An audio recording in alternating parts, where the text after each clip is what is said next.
Hey, Steve. How are you? Glad you're so excited to see me today. Alrighty. Good afternoon, everybody, and happy Monday. Let's get to it, and we'll begin with a few scheduling announcements today. President Trump will be hosting the Canadian Prime Minister Mark Carney tomorrow for a working meeting here at the White House.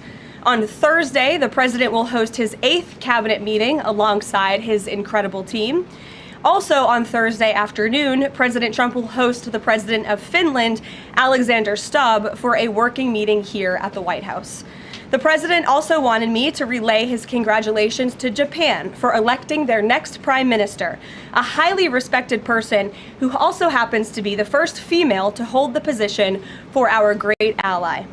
While President Trump continues to negotiate peace deals, meets with world leaders, and celebrates the 250th birthday of our United States Navy, as you saw he and the First Lady do just yesterday, Democrats, unfortunately, are continuing to play political games. And we are now in day 6 of the Democrat federal government shutdown.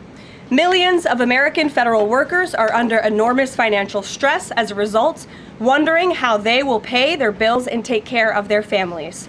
If the Democrats do not vote to open the government tonight, federal workers will not receive their next full paycheck. Additionally, the special supplemental nutrition program for women, infants, and children will run out of federal money very soon. This program provides vouchers to buy infant formula, fresh fruits and vegetables, and other healthy foods for low-income families. It can be easily fully funded if Democrats simply vote tonight to reopen the government. Also, our incredible military service members who risk their lives to preserve and defend our country are now working without pay and will miss their next paychecks if this Democrat shutdown does not end tonight. The Republican-backed clean and nonpartisan funding bill fully funds this important food aid program, gets our troops paid, and reopens the government. So all of this begs the question, what is the Democrat ongoing shutdown truly about? The sad truth, we believe, is that the Democrats intentionally shut down the government and are inflicting this pain on American citizens to try and demand free health care for illegal aliens. Of course, this is an indefensible and truly radical policy to be in favor of, let alone to use as the primary reason to shut down the United States government. So the Democrats and their allies are desperately lying about their true motivations. We have to set the record straight with the facts so the American people understand what's really at play here. House Republicans passed a clean and nonpartisan funding bill to keep the government open and ensure our troops and other hardworking Americans are paid. Every single House Democrat except one voted against this clean and nonpartisan funding bill. Senate Republicans have subsequently tried to pass this same clean funding bill 4 separate times, and they will do so again tonight, to fully pass it to be sent to the president's desk for signature. And the president is ready to sign this bill to reopen the government as soon as it is sent to his desk. Yet every single Senate Democrat except 3 have voted against this clean and nonpartisan funding bill. The Democrats' current position is that the only way the American government can reopen is if illegal aliens can get free health care. Don't take my word for it, just look at what's inside of the Democrats' proposal to reopen the government. Their funding proposal would result in nearly $200 billion spent on health care for illegal aliens and other non-citizens over the next decade. To put this in perspective, $200 billion is enough money to fund the entire children's health insurance program, which provides health insurance to low-income children and women. Under the Democrats' proposal, the millions of illegal aliens who improperly were granted asylum and paroled under the Biden administration would once again be allowed to receive Medicaid benefits. It does not end there. The Democrat proposal would also require Medicaid to pay more for emergency care provided to illegal aliens than it does for American patients who are disabled, elderly, or children. When someone shows you who they are, believe them. The Democrat Party has unfortunately closed our government, costing Americans their jobs, threatening our military readiness, harming our economy, and causing chaos, all to help the illegals who broke into our country. Instead of holding illegal aliens accountable and removing them from our country, which is what this administration is trying to do every day, the Democrats want to give them the free benefits paid for by the American taxpayer. Democrats in 2025 are for illegal aliens first and Americans last. This is the reality we are unfortunately facing right now in Washington, D.C. President Trump and Republicans will not give in to these radical demands. The president and Republicans have a sacred responsibility to serve and protect the interests of their constituents, the American people. That's why we are backing a clean and nonpartisan funding bill with no strings attached to reopen the government. Democrats should do what they did 13 separate times under Joe Biden and vote for this exact same type of funding bill. Now the Senate will vote tonight for the 5th time to reopen the government on the 6th day of this shutdown. All we need are an additional 5 Democrat senators to end this madness and vote for the clean funding bill to reopen the government. If you are an American watching at home right now, call your Democrat senators and tell them to do the right thing and end this shutdown. With that, I will take your questions. Here in our new media seat today, we have Elizabeth Mitchell from the Daily Signal. Elizabeth, thanks for being here, and please kick us off. Thank you for having me. I have 2 questions. First, President Trump told reporters yesterday that firings of federal employees are taking place right now. In which departments have people already been fired from their federal jobs due to the shutdown? The president was referring to the hundreds of thousands of federal workers who have been furloughed as a result of this federal government shutdown, both here at the White House and across the entire federal government. At agencies across the board, there are federal workers who are staying home. Many of them work in the White House. You know them. Some of them sit just behind me at those desks. They are unable to show up to work right now because the Democrats chose to shut the government down. And so we're already, unfortunately, seeing the consequence of this. And then, of course, the Office of Management and Budget is continuing to work with agencies on who, unfortunately, is going to have to be laid off if this shutdown continues. And Secretary Robert F. Kennedy Jr. said the FDA was required by federal law to approve the new abortion pill last week. Is the administration considering steps to undo this in light of requests from pro-life Congress members and organizations? I think Secretary Kennedy and the Department of Health and Human Services, as I addressed in the briefing last week, were following the law, and we will continue to do so. As I said last week as well, it's not an endorsement of this drug by any means. It's just a law that they were following. Jennifer. We heard you say that you want people to call their Democratic senators. Is the president calling Democratic senators himself? Can you say what he's doing today to resolve the shutdown? Yep, I was just in the Oval Office. He was on the phone with Speaker Johnson. He's also spoken with the Senate Majority Leader, who are in touch with, of course, moderate Democrats and Democrats across the board, who we understand hopefully want to do the right thing by their constituents to reopen the government. So the president is being kept very well apprised of the ongoing shutdown on Capitol Hill. And of course, his position is very clear. There's nothing to negotiate, just reopen the government, and then we can talk about all the important issues facing our country. So he hasn't called specific members of Congress? Not to my knowledge, no. And then on the Affordable Care Act, is he willing to give more, to share more on what he'd like to negotiate on the Affordable Care Act later? Is he willing to say specifically what he would like and when? But look, the president is definitely committed to fixing and improving our healthcare system. You saw it again last week when he had one of the largest pharmaceutical companies in the world coming into the Oval Office and promising to lower drug prices by 200, 300, 100% in many cases for various types of drugs for American patients. That is a huge fix to a broken system that has been ripping off the American people for far too long. So the president's very committed to this. But right now, we need to reopen the federal government, and the president is remaining very firm in that position. Catherine. If the vote fails in the Senate today to reopen the government, would that trigger layoffs? Look, again, we hope that the vote will not fail because this administration wants to reopen the government. We don't want to see people laid off. But unfortunately, if this shutdown continues, layoffs are going to be an unfortunate consequence of that. Is there a timing for when that would happen? Well, look, we'll see how the vote goes tonight. And can you confirm, is the White House floating a proposal to cap Obamacare subsidies by denying them to new enrollees? I have not seen a proposal like that. Emily. Thanks, Caroline. The president said yesterday he was considering a phase 2 approach to Venezuela. Is the president considering U.S. boots on the ground or any kind of support of overthrowing Maduro? I won't get into any specific proposals that are being considered by the president and his national security team, but I think we've been pretty transparent and clear in the administration's view of the illegitimate Maduro regime, and the president has taken very unprecedented, tough action to end the illegal trafficking of illicit drugs into our country from Maduro's illegitimate regime. Karoline. Danny, go ahead. Thanks, Caroline. The French government has collapsed again for the fourth time in a year. And I was just wondering if there's any concern in the White House about the kind of ongoing political crisis there. Any thought about whether the President Trump's good friend, President Macron, should either call elections or even resign over that? Well, I can tell you the White House and the National Security Council are very much aware of this situation, but I think it would be imprudent of me to weigh in on French internal politics from the podium, so I will reserve comment on that. Behind you, yes.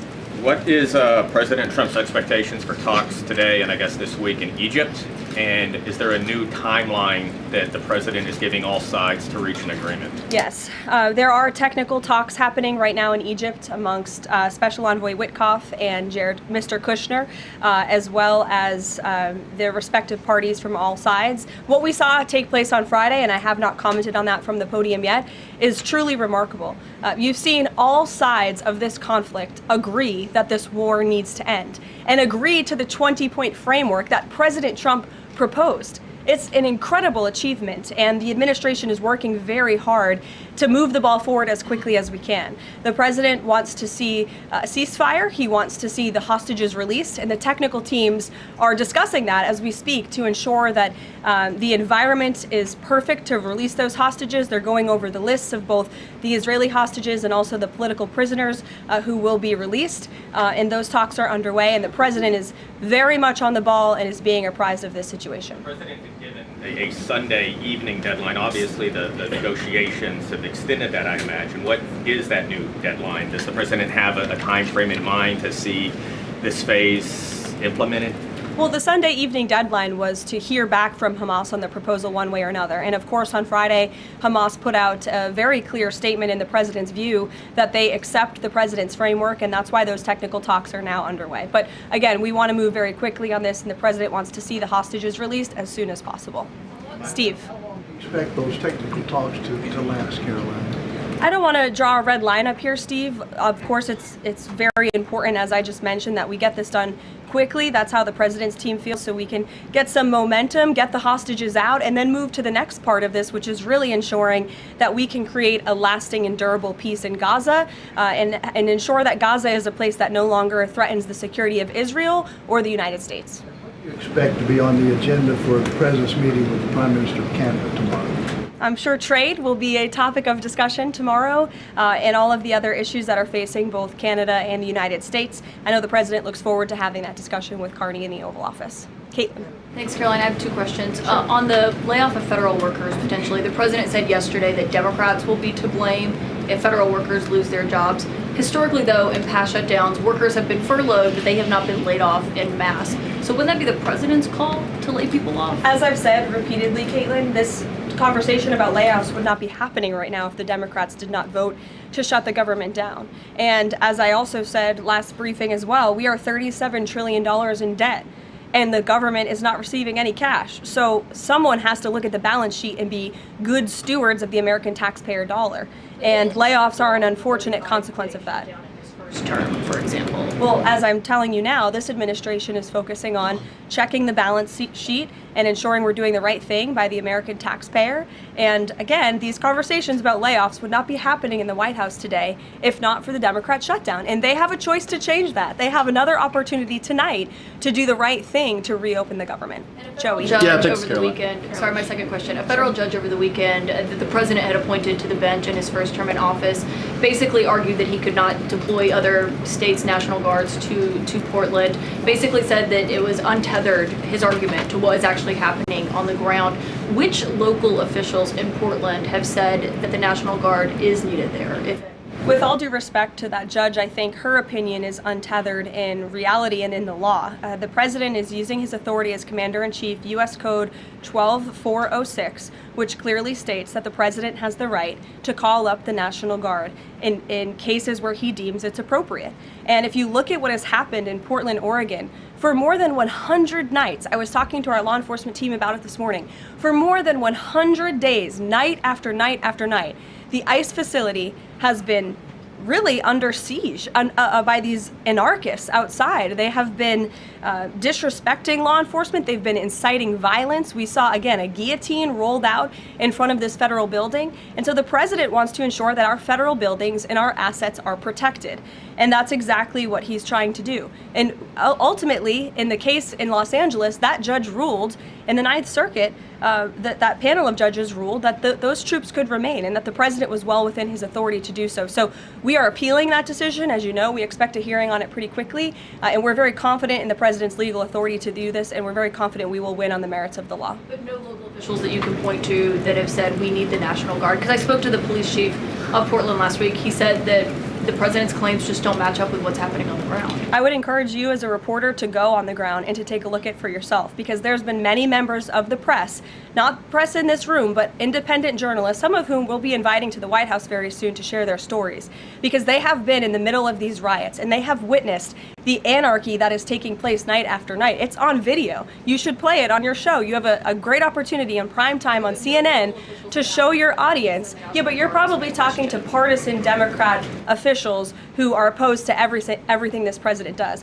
You should also ask the people who live in Portland. We've actually heard from many members of the community who have said that this is complete civil disobedience. It's a mess. It's been loud. It's been troubling for neighbors in the community who are just trying to live peacefully. And these people are not there to peacefully protest. They are there to cause mayhem and havoc. Yeah, Karoline. Stephen, go ahead. Thank you, Karoline. Two questions. First, do you have a reaction to reports that thousands of Cuban troops are deployed alongside Russia fighting in Ukraine? And on a very different matter, the president last week floated in an interview with our colleague Daniel from One America a rebate for tariffs of up to $2,000 per person. Is that plan contingent on the Supreme Court's upcoming ruling on the legality of the tariffs? And is the White House preparing for legislation to make that happen? Sure. On the first point, I have not seen that report, Stephen, but I'll check in with our national security team after this and we'll get you an update. To your second point about the tariff rebates, I think it's an idea that the president has discussed and floated with his team of advisors, but no decision has been firmly made at this point in time. Why don't we go to the back? Owen.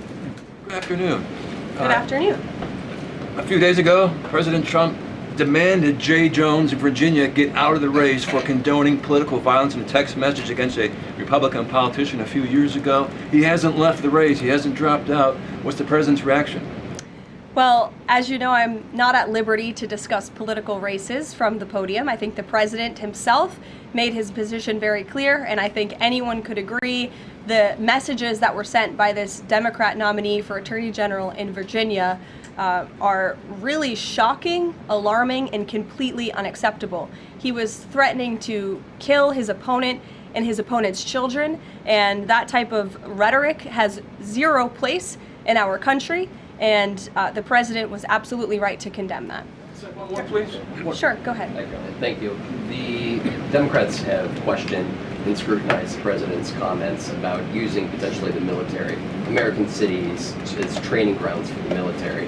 And when you look at Portland, Chicago, local and state officials say that their local law enforcement is able to handle the situations, these protests on the ground. The president says that Portland is burning, using that as justification for the National Guard in Portland. But when you look here in Washington, D.C., the president just last week said it is now a completely safe city, and there are still National Guard members on the streets that are not involved in ICE activities. Can you provide the justification for the White House here in Washington, D.C., why the National Guard members continue to be out on the streets? Because Washington, D.C. has invited the National Guard here. Why? Because the mayor is doing the right thing, unlike mayors in other cities like Portland, as Caitlin and others have pointed out, who refuse to see that there are positive results from when local law enforcement works with federal law enforcement to do the right thing on behalf of their citizens. And Washington, D.C. is no doubt a safer city right now today than it was a few months ago when President Trump started this initiative to make D.C. safe again. And the National Guard is still here because the president and the mayor agree that it's a good thing for the city. Just like you're seeing in Memphis, for instance. We'll have National Guard deployed to Memphis. We have federal agents who are on the ground working with state and local law enforcement. enforcement. The state police in Tennessee are part of this effort. The local metropolitan police in Memphis are part of this effort. State and local law enforcement and federal law enforcement should be working together. And it's a shame that we see in some cities across the country that their mayors are just simply refusing to cooperate because they don't like Donald Trump. And that's what this boils down to. And I don't think any American would disagree that Chicago needs more law enforcement reinforcements, that they need more resources. Look at this headline from over the weekend. At least 30 people shot during the weekend in Democrat-run Chicago. 5 of them were killed in one weekend. This is completely unacceptable, and the president wants to make American cities safer, and he's willing to work with anyone to do it. If the courts allow you to ultimately send in the National Guard into Chicago and Portland, do Democrats not have reason to be concerned that there are long-term plans by this administration to keep U.S. military or the National Guard in American cities, like what we're seeing here in Washington? Why should they be concerned about the federal government offering help to make their cities a safer place? They should be concerned about this. They should be concerned about the fact that people in their cities right now are being gunned down every single night. And the president, all he's trying to do is fix it. And there has been a complete smear campaign by the Democrats and the media, quite frankly. I was reading Political Playbook this morning, one of the most inside the Beltway newsletters you can find. And you guys are framing this like the president wants to take over the American cities with the military. The president wants to help these local leaders who have been completely ineffective in securing their own cities. And we have already seen there's a positive formula for that. Look at Washington, D.C. The murder rate has declined significantly. Our streets are safer. People who live here feel safer. All of you in this room, I know you do, you just won't admit it. And it's a proven system that works, and the president wants to make American cities safe again. And I don't think there's anything wrong with that. Michael. Thank you, Caroline. 2 questions, if I may. Because the mayor wants them. Michael. These talks in Egypt, if Hamas does agree to relinquish power and give it up, cede power to this transitional technocratic government, if that does happen, would the Trump administration then recognize a Palestinian state? Look, I don't want to get ahead of the technical talks right now, Michael. They're extremely sensitive. They're taking place, again, as we speak, and there's a lot of, there's many things to discuss, of course. This is hopefully we expect and we hope going to be one of the greatest peace deals this world has ever seen. And the Trump administration is working diligently and working very hard to get there. And as I said, Friday, all terms agreed. We have the Arab countries who are working with us. Of course, Israel has been incredible in cooperating with the president's plan and agreeing to it. And we're very hopeful, and we expect that to continue. Caroline, you tweeted about this over the weekend. Thank you. I was going to you in the blue shirt and tie. Oh, thank you, yes, Caroline. You're John welcome. Michael, the Daily Mail. Today, the Supreme Court declined to hear Ghislaine Maxwell's appeal. Will Trump rule out granting her clemency? Is that something the White House is considering? It's not something I've heard discussed, and we don't comment on clemency requests that may or may not have been made, but I'm certainly not tracking that one at this point in time. Caroline. Jordan, go ahead. Thank you, Caroline. So we're talking about these radical groups in Portland and Chicago. I know the president has spoken about potentially going after George Soros with RICO charges and for funding all of this violence. Has there been any update on that? And also, is the administration looking into the other nonprofits, maybe taking away their 501c3 status for funding this violence? And one more question. Sure. The financial backing of these groups, particularly Antifa, is certainly something the administration is looking into aggressively. And the federal government has never really been mobilized or tasked with doing that. So we're kind of kickstarting that into gear. The FBI is working on it alongside the White House's Homeland Security Task Force. We have our intelligence community looking into this as well. And even the Secretary of Treasury is involved with these matters since they are financial in nature. And we will continue to get to the bottom of who is funding these organizations in this organized anarchy against our country and our government. It's a question the American people have been begging the answer for many years, and we're committed to uncovering it. And when we do, I'm sure you'll be one of the first people to know. Separately, Caroline. Thank you. So Gaza, under the president's plan, is going to be governed by a transitional governance of a technocratic, apolitical Palestinian committee made up of qualified Palestinians and international experts. Now, given how radicalized the Palestinian population is in Gaza and in the West Bank, Can you offer some insight or guidance into who are some of these Palestinians that are going to be considered for leadership roles in Gaza, and where you're going to be finding them, and do you have any names? We're not quite there yet, Jonathan. The president believes peace is possible in Gaza, and that's why he presented this detailed and comprehensive plan. The first step of that is securing a ceasefire and releasing the hostages, and then those conversations about ensuring a durable and lasting peace can continue. But what do you need to have peace in a region like Gaza that's been war-torn for far too long? You need security guarantees, and you need good governance. And so those will be two of the priorities that this administration is focused on. If I may, the president has said he wants the government to reopen this week in a deal. What's going to happen by the end of the week if there's no deal? What's the White House prepared to do? With no deal with what? To reopen the government.